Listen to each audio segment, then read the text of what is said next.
ಹೊಸ ಹಳೆಯ ration card ಪಡೆಯಲು ಕ್ಯೂ ನಿಲ್ಲಬೇಕಿಲ್ಲ. ಮನೆಯಲ್ಲಿಯೇ ಕುಳಿತು ಹೀಗೆ ಮಾಡಿ. ರೇಷನ್ ಕಾರ್ಡ್ ಇಂದು ಅಗತ್ಯವಾಗಿ ಎಲ್ಲರಿಗೂ ಬೇಕಾದ ದಾಖಲೆಯಾಗಿದೆ. ಇನ್ನು ಮನೆಯಲ್ಲಿಯೇ ಕುಳಿತು ಆನ್ಲೈನ್ ಮೂಲಕ ರೇಷನ್ ಕಾರ್ಡ್ ಪಡೆಯಬಹುದಾಗಿದೆ. ಅವುಗಳ ಸಂಪೂರ್ಣ ಡೀಟೇಲ್ಸ್ ಇಲ್ಲಿದೆ. ಸರ್ಕಾರದ ಸೌಲಭ್ಯಗಳಿಗೆ ಇಂದು ರೇಷನ್ ಕಾರ್ಡ್ ಅಗತ್ಯವಾಗಿ ಬೇಕಾಗುತ್ತದೆ. ರೇಷನ್ ಕಾರ್ಡ್ ಇಲ್ಲದ ಕಾರಣ ಹಲವರು ಸರ್ಕಾರದ ಸೌಲಭ್ಯಗಳಿಂದ ವಂಚಿತರಾಗುತ್ತಿದ್ದಾರೆ.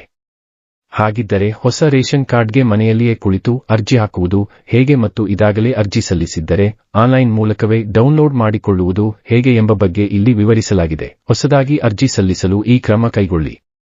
ಕರ್ನಾಟಕದ ಕಾಯಂ ನಿವಾಸಿಯಾಗಬೇಕಿದ್ದು ಕರ್ನಾಟಕದಲ್ಲಿ ವಾಸಿಸುತ್ತಿದ್ದರೆ ಮಾತ್ರ ಹೊಸ ಪಡಿತರ ಚೀಟಿಗೆ ಅರ್ಜಿ ಹಾಕಲು ಅವಕಾಶ ಇರಲಿದೆ. ಅದೇ ರೀತಿ ಪಡಿತರ ಚೀಟಿ ಹೊಂದಿಲ್ಲದವರು, ಹೊಸದಾಗಿ ವಿವಾಹವಾದ ದಂಪತಿ, ಹೊಸ ಮನೆ ಮಾಡಿದವರು ಅರ್ಜಿ ಸಲ್ಲಿಸಲು ಅವಕಾಶ ಇದೆ. ಕರ್ನಾಟಕದ ಆಹಾರ, ನಾಗರಿಕ ಸರಬರಾಜು ಮತ್ತು ಗ್ರಾಹಕರ ವ್ಯವಹಾರಗಳ ಅಧಿಕೃತ ವೆಬ್ಸೈಟ್ HRA InHome Service ಈ ವೆಬ್ಸೈಟ್ನಲ್ಲಿ ನಿಮಗೆ ಕನ್ನಡದಲ್ಲಿಯೇ ಮಾಹಿತಿ ಲಭ್ಯವೂ ಇದೆ. ಹೊಸ ಕಾರ್ಡ್ ಬೇಕಿದ್ದಲ್ಲಿ ಮೊದಲಿಗೆ ಒಂದಿಷ್ಟು ದಾಖಲೆಗಳನ್ನು ನೀವು ತೆಗೆದಿಟ್ಟುಕೊಳ್ಳಬೇಕು. ಅವುಗಳೆಂದರೆ ಗುರುತಿನ ಚೀಟಿ, ಆಧಾರ್ ಕಾರ್ಡ್, ಆದಾಯ ಪ್ರಮಾಣ ಪತ್ರ, ಡ್ರೈವಿಂಗ್ ಲೈಸೆನ್ಸ್, ಫೋಟೋ ಹಾಗೂ ಮೊಬೈಲ್ ಸಂಖ್ಯೆ.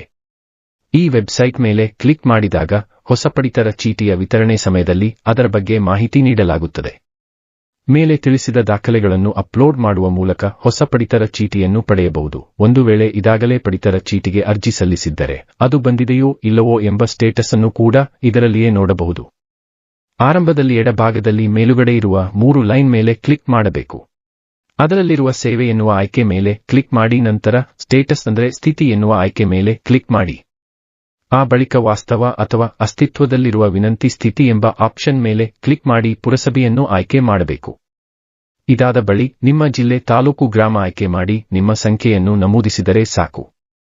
ರೇಷನ್ ಕಾರ್ಡ್ಗೆ ಅರ್ಜಿ ಸಲ್ಲಿಸಿದ್ದರೆ ಅದನ್ನು ಡೌನ್ಲೋಡ್ ಮಾಡಿಕೊಳ್ಳುವ ಬಗೆ ಹೀಗೆ. ಕರ್ನಾಟಕದ ಆಹಾರ, ನಾಗರಿಕ ಸರಬರಾಜು ಮತ್ತು ಗ್ರಾಹಕರ ವ್ಯವಹಾರಗಳ ಅಧಿಕೃತ ವೆಬ್ಸೈಟ್ HRA InHome Service ನಿಮಗೆ ಕನ್ನಡದಲ್ಲಿಯೇ ಮಾಹಿತಿ ಲಭ್ಯವೂ ಇದೆ. ನಂತರ ಈ ರೇಷನ್ ಕಾರ್ಡ್ ಮೇಲೆ ಕ್ಲಿಕ್ ಮಾಡಿ. ನಂತರ ನಿಮ್ಮ ರೇಷನ್ ಕಾರ್ಡ್ನ ರೊಕ್ಕ ಸಂಖ್ಯೆಯನ್ನು ನಮೂದಿಸಿ ಗೋ ಬಟನ್ ಮೇಲೆ ಕ್ಲಿಕ್ ಮಾಡಿ. ಬಳಿಕ ರೇಷನ್ ಕಾರ್ಡ್ ಅನ್ನು ಡೌನ್ಲೋಡ್ ಮಾಡಲು ನಿಮ್ಮ ಕುಟುಂಬದ ಸದಸ್ಯರು ಯಾರು ಎಂಬ ಬಗ್ಗೆ ಇರುವ ಆಪ್ಷನ್ನಲ್ಲಿ ನಮೂದು ಮಾಡಿ. ಇಷ್ಟಾದ ಬಳಿಕ ಡೌನ್ಲೋಡ್ ಮಾಡಿಕೊಳ್ಳಲು ರೇಷನ್ ಕಾರ್ಡ್ಗೆ ನೀಡಿರುವ ನೋಂದಾಯಿತ ಮೊಬೈಲ್ ನಂಬರ್ಗೆ OTP ಕಳಿಸಲಾಗುತ್ತದೆ. OTP ಅನ್ನು ನಮೂದಿಸಿದರೆ ಆಯಿತು. ನಂತರ ರೇಷನ್ ಕಾರ್ಡ್ ಡೌನ್ಲೋಡ್ ಮಾಡಿಕೊಳ್ಳಬಹುದು.